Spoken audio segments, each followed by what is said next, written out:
If you're someone who binges YouTubers and can't stop streaming music, it looks like Spotify has something massive in store for you.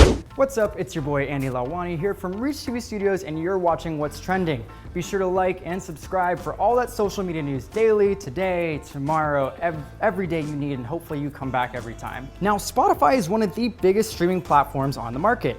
As of October 2019, the company had 248 million active users, including 113 million paying subscribers. And they're about to hit big in the podcast space. And it actually involves some of your biggest YouTubers like Ryland and Lele Pons about to be involved with some big stake of Spotify. The media giant announced that it would be expanding its podcasting series by partnering with some of the biggest online talent. Adams and Pons, who have 4.5 and 15 million subscribers across the board actually, are going to be creating some unscripted pop culture-like series, and Lele Pons will actually be producing this with Shot Studios, who they produce a lot of her YouTube videos at the moment. And they are just some of the more than 30 plus creators and talent Spotify has inked audio deals with since the summer. And to even name a couple more of these people, you have Kevin Bacon, you have Jordan Peele, and you have Marky Mark himself, Mark Wahlberg, who will be producing a podcast, which I don't know why.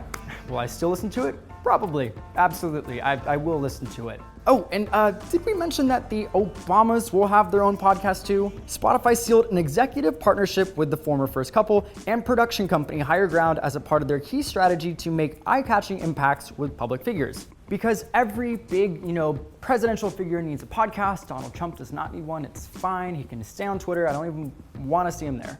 Now, Spotify has faced a lot of backlash in the past for its royalties and its payouts for, talent and other artists, but we're not sure how this is going to play out for podcasts. If you remember, Taylor Swift actually called them out publicly and didn't even put some of her music on Spotify for quite some time, so I was very much searching the internet how to find my Taylor Swift tracks. Some have stated that this deal will make Spotify a monopoly, since the company has also been diving into other realms like video and other streaming of sorts. Now, some are saying put your money where your mouth is, and Spotify did just that, putting $500 million into two of the biggest actually producing podcast companies itself. You have Gimlet Media, which does a lot of producing of podcasts, and you have Anchor, which actually does a lot of distribution of podcasts. It also bought storytelling-driven studio Parcast for an undisclosed sum that we don't even know about ourselves. Now, you might see a lot of the behind the scenes for these YouTubers, like Ryland, for example. He may give a lot of the behind the scenes of his life with Shane, what it's like making a YouTube series with some of the biggest people online, or just some hot gossip online.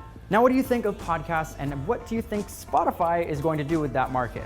Do you think this is going to be good, be bad? Do you think people are going to get paid enough? Let us know in the comments down below, and be sure to subscribe if I didn't tell you before, because you totally should. And be sure to stick around, go to whatstrending.com and find more videos there. Also, be sure to follow us on Instagram at What's Trending.